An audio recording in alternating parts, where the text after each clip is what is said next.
Je suis la présidente de l'Union des femmes pour le développement de Boukoumbe. C'est une association de femmes créée depuis 2003 à Boukoumbe par les femmes elles-mêmes. Aujourd'hui, cette association compte plus de 8000 femmes. Nous avons cherché à les former dans tous les domaines pour qu'elles ne fassent pas rien que la boisson locale appelée tchouk. On a diversifié qui fait du riz, étuve le riz, d'autres labour. Bon, maintenant, il y a quelque chose aussi qu'il fallait leur apprendre, à économiser. À économiser. Mais comment économiser si on ne leur apprend pas? On a su qu'elles peuvent se retrouver en groupe, avoir une caisse dirigée par une personne capable de les aider sur leur propre carnet, à mettre de côté un peu. Et chez nous, ça se fait par 2 semaines. Alors, lorsqu'elles arrivent, ce qu'elles ont, elles se fixent un quota qu'elles doivent amener en 2 semaines. Et c'est mentionné sur le cahier le montant. Et quand ça fait 2 mois déjà qu'elles se mettent, déjà elles peuvent commencer par se prêter de l'argent. Aujourd'hui, on n'a que 25 groupements. Donc il reste beaucoup à faire. On cherchait les moyens. Et tout de suite, quand j'ai pensé à elle, j'ai dit voilà un problème que nous avons. Elle dit mais moi je vais le résoudre. J'ai cru que c'était même une blague. Mais aujourd'hui c'est une effectivité. 30 caisses. C'est très très important. Personne ne nous en a donné autant.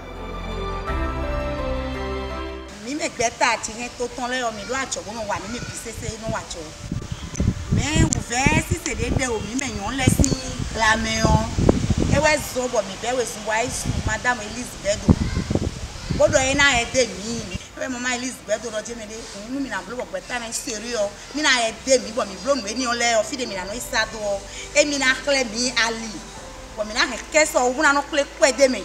De blo bo mi de nu mi wa bo akon bo enyo mi na dalo de mi na gom mi. Vous savez que je rencontre beaucoup de femmes qui viennent me voir pour les droits de la personne, le code des personnes que j'explique. Mais en marge de cela, vous savez que nous avons un centre d'aide juridique.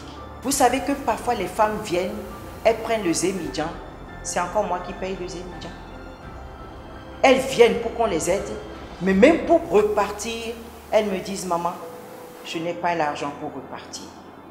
Faites quelque chose pour nous. » Et c'est dans cette réflexion qu'on s'est dit « Mais comment faire pour les aider à mieux se regrouper, pour s'autonomiser?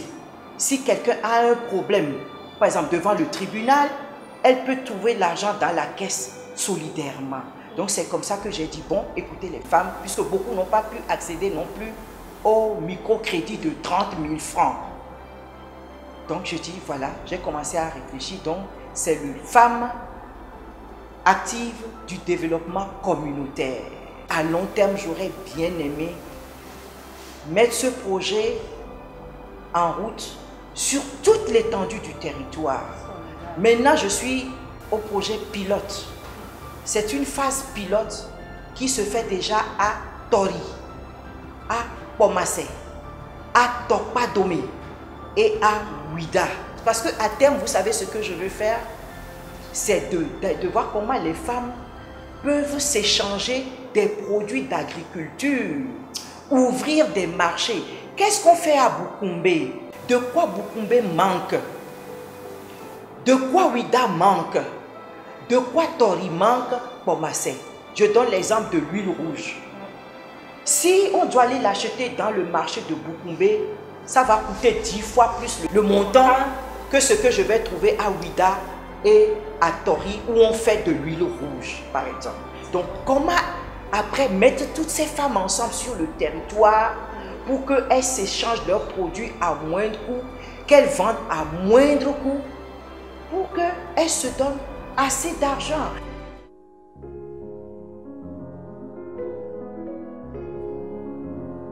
Quelque chose de caché qu'elle a, c'est qu'elle est très maternelle, elle adore ses enfants. On a devant nous un modèle et on sait que par rapport à ce modèle, on a une obligation de réussite. Je pense que Déjà, une femme avocate, c'est noble. Le métier d'avocat même est noble, mais encore une femme qui fait ce métier, bon, je pense que c'est déjà bien. Même s'il y en a, c'est plus ou moins général, il y a beaucoup de femmes avocates. Mais quand on prend l'aspect politique, surtout au Bénin et en Afrique en général, on se rend compte que les femmes ne sont pas très présentes en politique. Et par rapport à maman, je pense qu'elle a à féliciter, parce qu'il faut quand même rappeler qu'elle a été la première femme candidate aux élections présidentielles de mars 2001. Et je pense que c'est à son actif et je pense qu'il faut l'encourager dans ce sens. Elle a toujours veillé à ce que sa vie familiale soit préservée en fait. Donc ce qui faisait que elle a essayé de garder le même rythme de travail, sauf circonstances exceptionnelles. Elle arrive à trouver le bon dosage entre l'autorité et la confidence. C'est clair, c'est sûr que pour ceux qui ne la voient pas, ceux qui ne sont pas proches d'elle comme mon frère et moi, elle renvoie plus une impression d'autorité absolue, mais non, elle arrive à faire les deux en tant que parent. Nous n'avons pas le droit d'échouer. Aujourd'hui, je rêve d'une autre révolution, moi.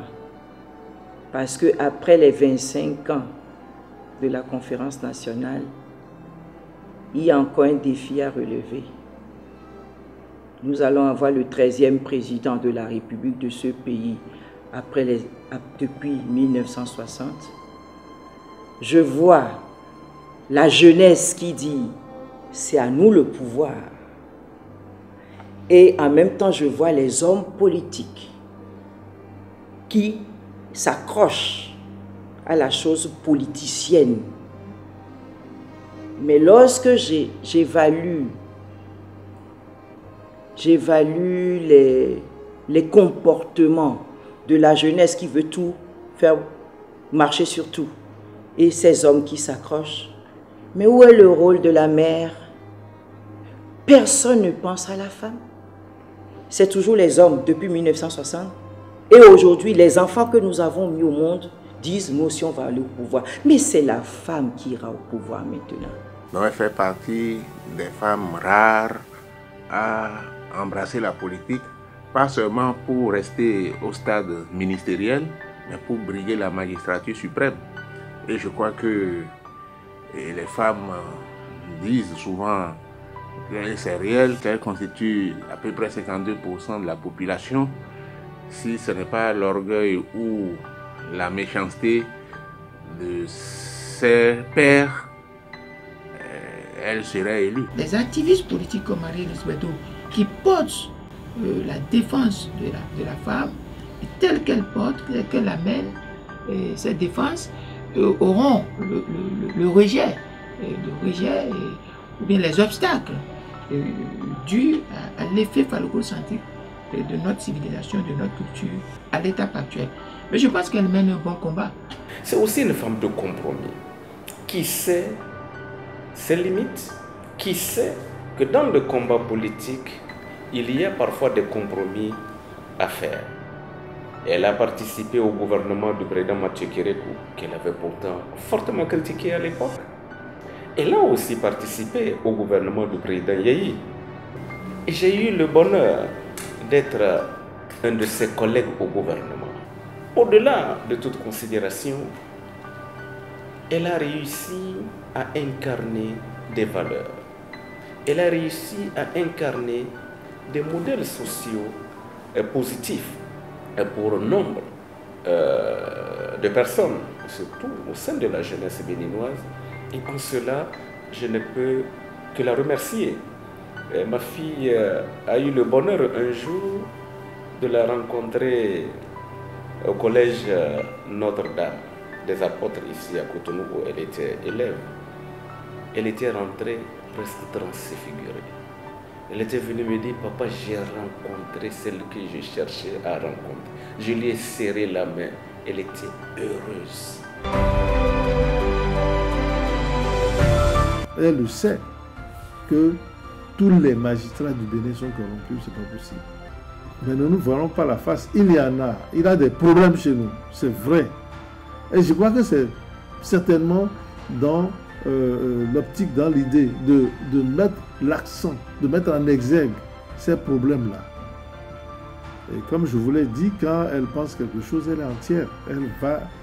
Elle est allée un peu plus loin que sa pensée. Parler de la corruption aujourd'hui, certains pensent que c'est un sujet tabou. Il ne faut pas parler de la corruption, surtout lorsque on indexe la corruption à telle ou telle structure professionnelle ou catégorie de la société. Je pense que dans toutes les sociétés, dans tous les corps, il y a des brebis galeuses. Donc, lorsqu'une personne en arrive à dire ce qu'elle a dit, il ne faut pas prendre ça dans la globalité pour dire qu'elle est contre tous les magistrats, donc tous les hommes de justice. Non, c'est un dépit, c'est un cri de désespoir. Il est temps que nous changions de mentalité.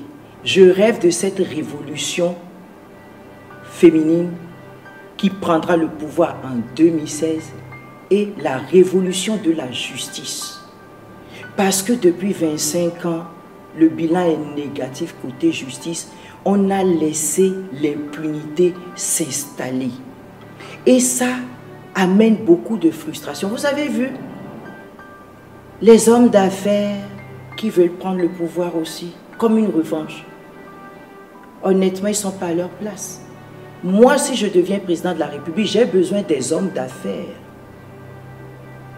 pour donner du travail à la jeunesse. La femme est la base de nos foyers, dans nos maisons, dans nos grandes institutions. Quand vous voyez les postes stratégiques de décision, c'est des dames qui sont là-bas. Je dirais simplement aux Béninois d'oser.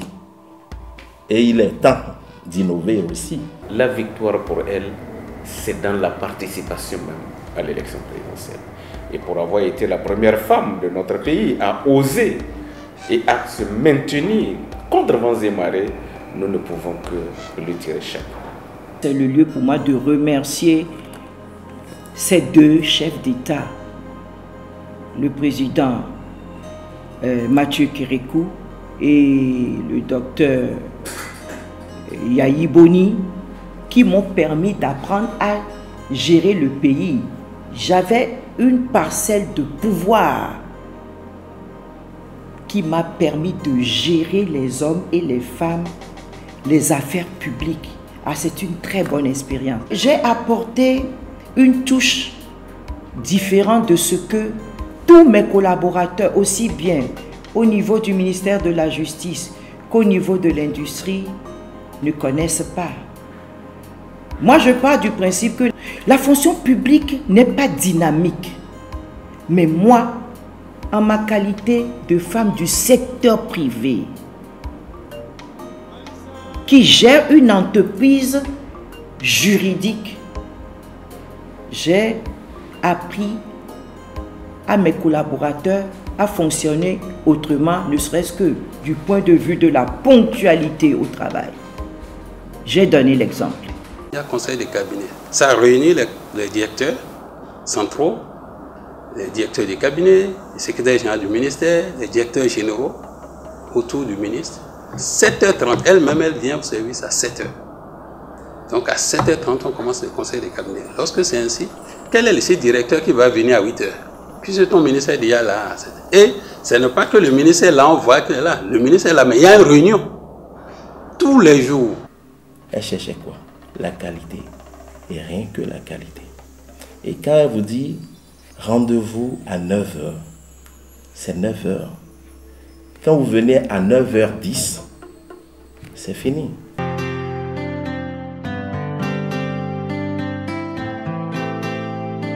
Je pense que je vais lui dire beaucoup de courage. Je vais lui dire d'être fière d'elle-même. Je vais lui dire que beaucoup de filles l'admirent et beaucoup veulent ressembler à elle parce qu'elle allie intelligence, réussite professionnelle, esthétique et aussi activisme social et politique. Ma soeur n'aime pas le mensonge.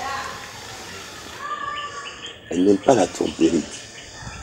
Je ne vois pas comment elle peut être femme politique. Je ne sais pas. Je le lui ai dit. Maître Bado, politique, je voudrais lui dire combien je l'apprécie. Combien je suis tombé avec le temps sous le charme des idéaux qu'elle a souvent défendus. Maman, je voudrais te féliciter pour tout ce que tu as fait. Ton combat va influencer ce pays pour toujours. Donc ne te décourage jamais, continue, garde la force et puis fonce.